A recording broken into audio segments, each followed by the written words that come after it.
Salut à tous, c'est Max de Simba et aujourd'hui je vais répondre à une question que, encore une fois, beaucoup de gens se posent, c'est quel est le plus performant entre Facebook, ou devrais-je dire Facebook, Instagram, peut-être même les réseaux sociaux de manière générale, et Google en ce qui concerne la publicité.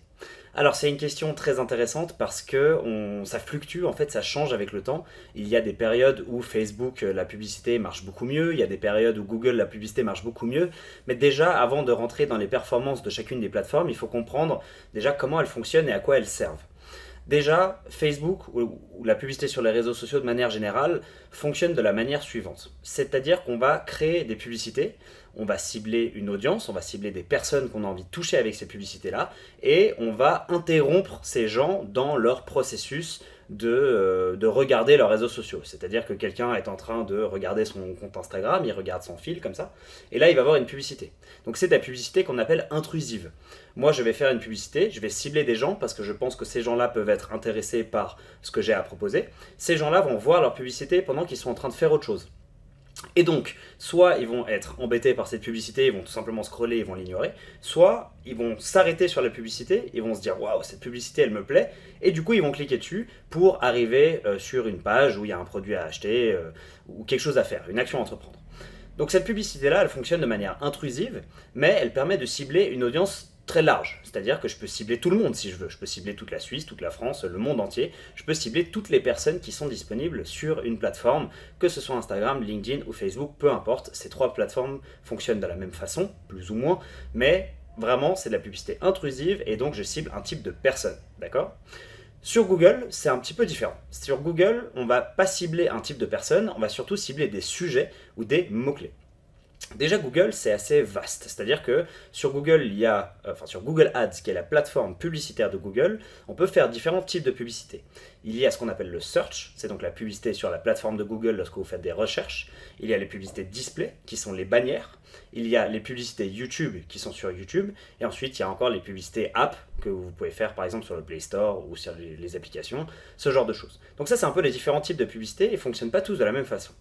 Déjà, commençons par le search, qui est le classique de Google Ads, c'est-à-dire les mots-clés. Sur Google, quand quelqu'un fait une recherche, il a ce qu'on appelle une intention de recherche. Ça veut dire qu'il va activement être à la recherche de quelque chose. Il va aller sur Google, il va taper un mot-clé parce qu'il est en train de chercher une information ou un produit. Et donc, lorsque vous vous positionnez sur Google sur un mot-clé précis, vous n'êtes pas intrusif, parce que vous n'êtes pas en train d'interrompre quelqu'un qui fait autre chose. Non, vous êtes au contraire, très bien positionné parce que la personne elle est en train de chercher exactement ce que vous faites. Et donc vous vous positionnez à cet endroit-là pour que la personne elle clique sur votre publicité et pas sur celle de quelqu'un d'autre. D'accord ? La différence fondamentale ici, c'est qu'on met sur des mots-clés et non pas sur des gens. D'accord ? Parce que en fait, le type de personne n'a pas vraiment d'intérêt parce que ce qu'on veut, c'est que les gens nous trouvent quand ils nous recherchent, tout simplement. Le display, c'est un peu différent. Le display, c'est donc des bannières, mais encore une fois, on ne va pas vraiment cibler des personnes, on va plutôt cibler des sites internet. Donc des sites internet qui sont dans une certaine catégorie. Par exemple, si je fais de la publicité sur le sport, j'ai envie d'apparaître sur un maximum de sites internet qui parlent de sport. Si je fais de la publicité sur de la nourriture, j'ai envie d'apparaître sur un maximum de blogs de recettes ou ce genre de choses. Ça, c'est plus pour le display. Pour YouTube, ça fonctionne à peu près de la même manière. Je vais vouloir apparaître sur des vidéos. Si je fais du sport, je vais vouloir apparaître sur des vidéos de sport. Si je fais de la musique, je vais apparaître sur des vidéos de musique, etc. Donc encore une fois, on parle plutôt de thématiques, de mots-clés, de sites internet et de placement que d'audience. Et encore une fois, autant les bannières et... Alors YouTube, c'est assez intrusif parce qu'on embête les gens qui ont envie de regarder une vidéo YouTube, mais le display, c'est pas vraiment intrusif parce que c'est généralement autour du contenu qu'on est en train de lire. Quand vous lisez un article, vous voyez des bannières publicitaires autour. C'est dérangeant, mais c'est pas non plus, ça vous arrête pas dans ce que vous êtes en train de faire, d'accord ? Donc c'est un peu différent. Donc voilà déjà les deux manières dont les deux plateformes fonctionnent. Ensuite, j'en reviens à l'histoire de la performance. La performance, elle est liée à plusieurs choses. Déjà, la qualité de votre publicité. Est-ce que votre publicité est bien ou pas ? Ensuite, à votre produit. Est-ce que votre produit est bien ou pas ? Ensuite, à votre audience. Globalement, votre entreprise. Est-ce que votre entreprise est bonne ou pas ?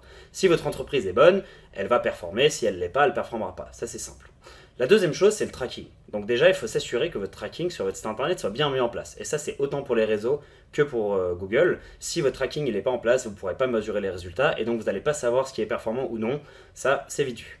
Maintenant, il y a une question de temporalité aussi, c'est-à-dire que Facebook, par exemple, fonctionnait très très bien il y a 2-3 ans. Ça fonctionne encore bien aujourd'hui, on fait beaucoup de Facebook, on utilise beaucoup Facebook, mais ça fonctionnait vraiment mieux avant. C'était vraiment top il y a 2-3 années, quand on n'avait pas les problèmes de tracking, quand il n'y avait pas iOS 14, quand il n'y avait pas RGPD, parce que Facebook était très fort pour récolter les données de tout le monde et les utiliser dans la publicité. Aujourd'hui, Google a fait un shift majeur, j'en ai déjà parlé dans pas mal de vidéos, je vais continuer à en parler, c'est tellement important et tellement intéressant, c'est de passer de Google Analytics, Universal Analytics à GA4, et donc à cette nouvelle méthode de tracking, ce qui a permis de créer ce fameux Performance Max. Performance Max est très intéressant parce que cette fameuse boîte noire où on met un peu tous les éléments dedans permet à Google d'apprendre beaucoup de choses, et en fait l'algorithme de Google aujourd'hui il est très puissant. Il a réussi, grâce à cette nouvelle méthodologie d'acquisition d'informations, de vraiment réussir à créer un algorithme qui positionne vos publicités au bon endroit, au bon moment, devant les bonnes personnes, et ça marche très bien.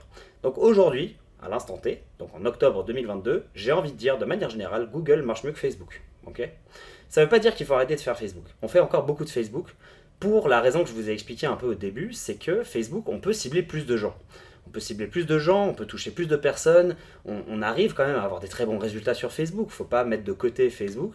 LinkedIn aussi, pareil, LinkedIn généralement performe moins bien encore que Facebook parce que ça coûte plus cher et que c'est plus difficile d'avoir l'attention des gens sur LinkedIn, puis il y a moins de gens sur LinkedIn que sur Facebook ou Instagram. Donc LinkedIn, mais c'est quand même intéressant parce que dans certains cas, quand on fait du B2B, LinkedIn marche quand même très bien. Donc toutes ces plateformes ont des performances un peu différentes. Ça dépend aussi du type de campagne que vous voulez faire. Si vous êtes sur de l'awareness, donc de la notoriété, vous voulez faire connaître votre marque, vous avez meilleur temps d'aller sur les réseaux sociaux. Par contre, si vous êtes dans une niche très précise, ou quand quelqu'un recherche ce mot-clé-là, c'est sûr qu'il va vous contacter vous et pas quelqu'un d'autre, là il faut être sur Google.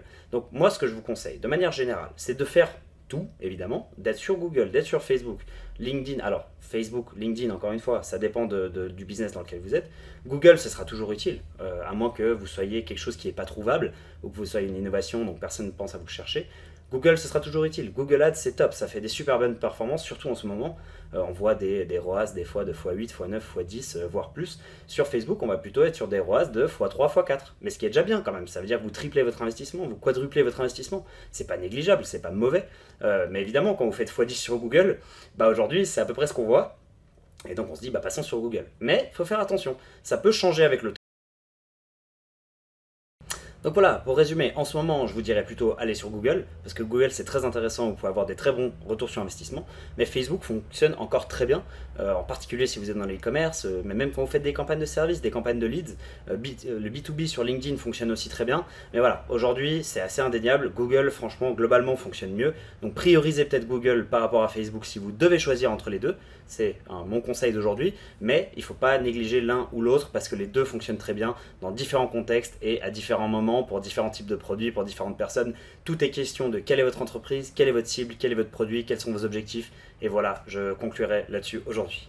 Si vous avez besoin d'aide pour mettre en place vos campagnes Facebook ou Google, n'hésitez pas évidemment à prendre contact avec nous. Je bois volontiers un café avec vous, ça me ferait plaisir de vous rencontrer, de parler de votre projet. Et si vous avez envie de vous former, on a toujours la Simba Academy qui propose durant le mois d'octobre le module 1 gratuitement. Donc n'hésitez pas à vous inscrire et on vous offre ce module 1.